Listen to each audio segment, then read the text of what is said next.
Move on and talk about a company that is also responsible for supplying to the auto sector, among supplying to many other sectors.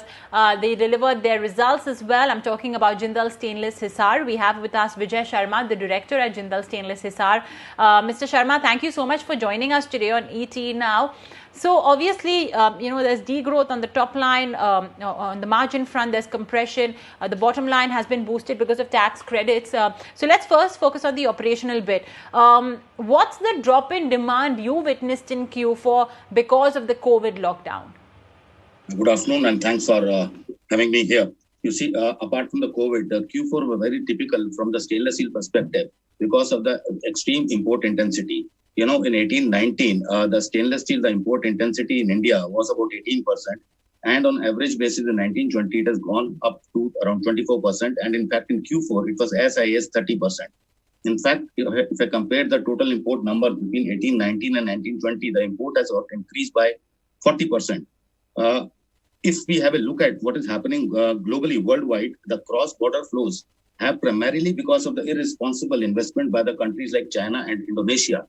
They have absolutely disturbed the total global flows of stainless steel and also most of the other products, wherein you will be surprised that today there are 26 trade remedial initiatives going on in the world related to stainless steel. And out of that, more than 70% have China in it and more than 50% has got Indonesia in it.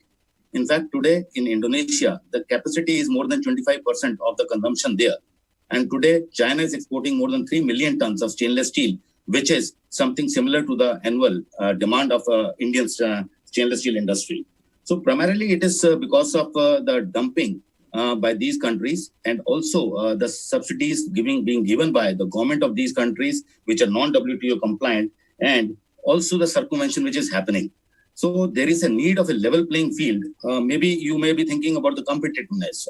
I would just like to highlight two elements, the logistics cost as well as the cost of capital. These two elements only make the Indian companies uncompetitive by 10 to 12%. So it is not a challenge of the competitiveness of the Indian manufacturers or the industry. I think it is a larger subject related with the government competitiveness and also related with most of the products which are being imported from these countries. I would also like to highlight here that in India, if you look at the capacities available, India has got the stainless steel industry, has got the capacity to totally take care of the requirement of stainless steel, but the capacity utilization is 60%. Yeah. So Mr. Sharma, from what you are saying, it looks like more than demand fall, it's the fact that imports have been grabbing whatever demand is there in India, and that's the reason why Jindal Stainless Hisar has seen a degrowth in Q4. Is that what you're trying to say?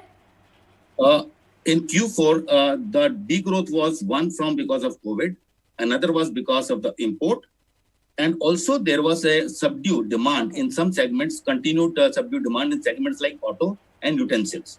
So these are the primary reasons, but I would like to give import, which is absolutely destabilizing the Indian stainless steel market.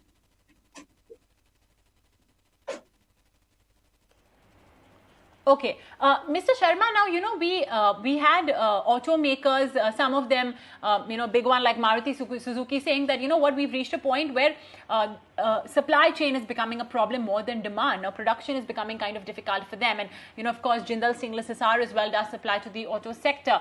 So I just want to understand, what's the capacity you are, I'm sure during the lockdown, you as well had trimmed down on capacity utilization quite significantly. Your factories must have been shut, but now you're slowly reopening. What's the ramp up looking like? What's the capacity utilization now? We, for stainless steel metal, we strongly feel that there are big opportunities post this ramp up. And even now also, we had a capacity utilization of about 40%. And we feel that in June, July, it should reach somewhere around 60. And by September, hopefully, despite of the uncertainties, we are very confident that by September or so, the thing should normalize.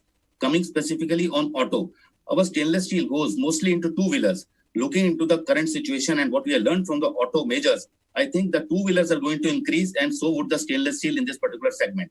And also there are other segments as well, specifically related to infra, where Government of India is focusing in a big way, and also the medical ecosystem and hospital industry. Those areas will also give good boost to stainless steel. I would like to highlight here the initiative of government on the sustainability solutions for the economy, stainless steel is perhaps the best fit material from the social, from the economic, and also from the environment perspective. Because on the life cycle costing, the concept, this is the ideal solution for long-term sustainable solution, which the government of India is looking forward to.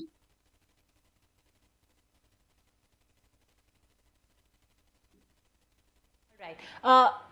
There has been quite a drop seen in nickel prices, ferrochrome prices as well. Nickel was at $15,000. Now it's come down again to that $12,000 level.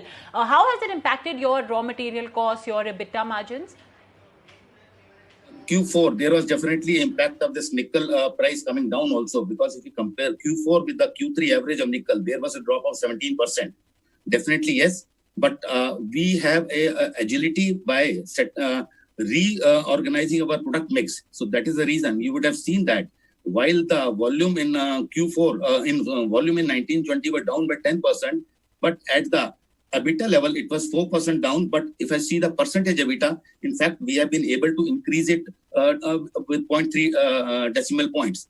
That means we have been able to get aligned with the market situation and arrange our mix so that we are able to reasonably try to sustain the inventory loss because of this nickel fluctuation. But yes, nickel creates problems for everybody.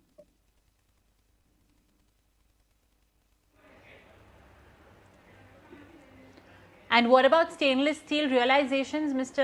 Sharma? How did that pan out? Madam, I think that in case of stainless steel, the revenue is not that critical because it depends on the indices and the cost of the material in it.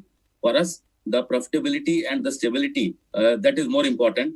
So generally speaking, depending on some lead and lag, the raw material indices get passed on to the market. But the challenge is the import, where the industry immediately needs a level playing field.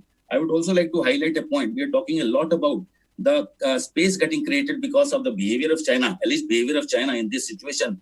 In India, we need to have, because most of the downstream, unless the stainless steel gets converted into the finished goods, which is being done by the MSME sector.